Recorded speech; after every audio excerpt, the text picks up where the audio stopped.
ഈ ഈ T P Chandrasekharan കൊലപാതകം അതിൽ ഈ പ്രതികൾക്ക് വേണ്ടി ഹാജരായത് ആരാ? അഡ്വക്കേറ്റ് ബി രാമൻ പിള്ളയെ പോലെ ഒരു സിറ്റിങ്ങിന് തന്നെ ലക്ഷക്കണക്കിന് രൂപ വാങ്ങുന്ന വക്കീലന്മാരാണ്, അഭിഭാഷകരാണ് ഹാജരായത്. എവിടുന്നാണ്? കൊടിസുനിയും കിർമാണി മനോജും ഒക്കെയാണോ അവർക്ക് പണം കൊടുത്തത്? വക്കീൽ ഫീസ് കൊടുത്തതാണോ? പാർട്ടിയല്ലേ സാർ എണ്ണി കൊടുത്തത്? അത് അന്വേഷിച്ച് കണ്ടെത്തേണ്ട ആവശ്യമൊന്നുമില്ല. നമ്മുടെ മുമ്പ് തെളിവുകളുണ്ട്. തെളിവുകളുടെ അടിസ്ഥാനത്തിൽ തന്നെയാണ് ഡോക്ടർ ജയരാജ് പറയുന്നത്. ഓക്കെ, അങ്ങനെ ആയിക്കോട്ടെ. പക്ഷെ ഞാൻ പറയുന്ന ഒരു കാര്യം, കേരള രാഷ്ട്രീയം കണ്ടതിൽ വെച്ച് ഏറ്റവും നിഷ്ഠൂരമായ കൊലപാതകങ്ങളൊന്നും ഒരിക്കലും അംഗീകരിക്കാൻ പറ്റാത്ത ഒരു കൊലപാതകമാണ്. എല്ലാ കൊലപാതകങ്ങളും അങ്ങനെ തന്നെയാണ്. പക്ഷെ ടി പി ചന്ദ്രശേഖരന്റെ കൊലപാതകം പ്രത്യേകം എടുത്ത് പറയുന്നതിന്റെ കാരണം ആ മർഡർ ചെയ്ത രീതി, മുഖം പോലും വ്യക്തമാക്കാത്ത രീതിയിൽ, അത്രയും വികൃതമായ രീതിയിൽ. കാരണം ഇത് ഞാൻ കേട്ടിട്ടുള്ളത്, ഇപ്പൊ ഇന്ത്യൻ സോൾജേഴ്സ് ഒക്കെ പാകിസ്ഥാനിൽ പോകുമ്പോൾ തലവെട്ടിയെടുക്കുകയും മുഖം വികൃതമാക്കുകയും തിരിച്ചറിയാൻ പറ്റാത്ത രീതിയിൽ കബന്ധങ്ങളെ വെട്ടിമാറ്റുകയൊക്കെ ചെയ്യുന്നെന്ന്, അങ്ങനെ സൈനികരുടെ ഇത് തിരിച്ചയക്കാറുണ്ടെന്നും, നമ്മൾ അതിനുശേഷം വീട്ടുകാരെ പോലും കാണിക്കാൻ പറ്റാത്ത രീതിയിലാണ് നമ്മളിവിടെ ക്രിമേറ്റ് ചെയ്യുന്നതെന്നൊക്കെ കേട്ടിട്ടുണ്ട്. പാകിസ്ഥാനിൽ നിന്ന് വന്നവരല്ലല്ലോ അങ്ങനെ ചെയ്തത്.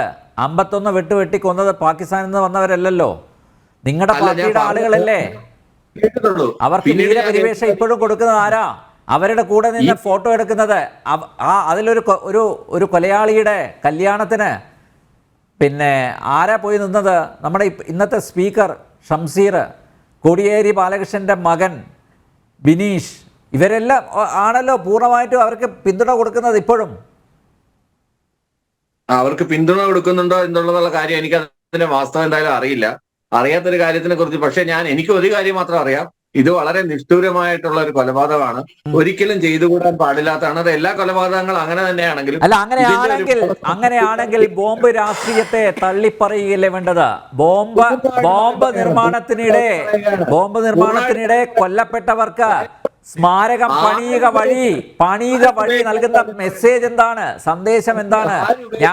ഞങ്ങള് നിങ്ങളോടൊപ്പമാണ്, കൊലയാളികൾക്കൊപ്പമാണ്, ഇങ്ങനെയുള്ള പ്രവർത്തനങ്ങൾ നടത്തുന്ന, സാമൂഹ്യ വിരുദ്ധ പ്രവർത്തനങ്ങൾ നടത്തുന്നവരോടൊപ്പമാണ് എന്ന് ആവർത്തിച്ച് പറയല്ലേ? അതല്ല, ഇപ്പൊ കണ്ണൂർ ജില്ലയെ സംബന്ധിച്ചിടത്തോളം താൽക്കാലികമായി കുറെ വർഷങ്ങളായിട്ട് യാതൊരുവിധ രാഷ്ട്രീയ കൊലപാതകങ്ങളും പുറത്തേക്ക് റിപ്പോർട്ട് ചെയ്തിട്ടില്ല, അങ്ങനെയൊന്നും നടക്കുന്നുമില്ല. അങ്ങനെ സമാധാനമുള്ള ഒരു സാഹചര്യത്തിൽ ഈ സാധനം നമ്മൾ വീണ്ടും ചർച്ച ചെയ്ത് കഴിഞ്ഞാൽ വീണ്ടും നമ്മൾ ഈ പറഞ്ഞ ഉള്ളിൽ ഉറങ്ങിക്കിടക്കുന്ന പകയെ ഉണർത്തി വിടുന്നതിന് തുല്യമാണെന്നുള്ളതാണ്. അപ്പൊ ഞങ്ങളാണ് കുറ്റക്കാർ.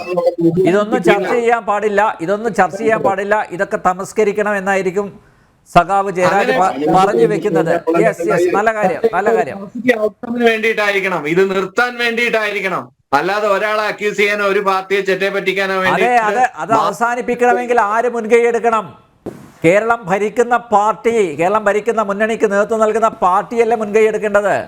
അവിടെയാണ് പാർട്ടി വീണ്ടും ഇവർക്ക് സ്മാരക പണിതുകൊണ്ട് ഒരു തെറ്റായ സന്ദേശം നൽകുന്നത്.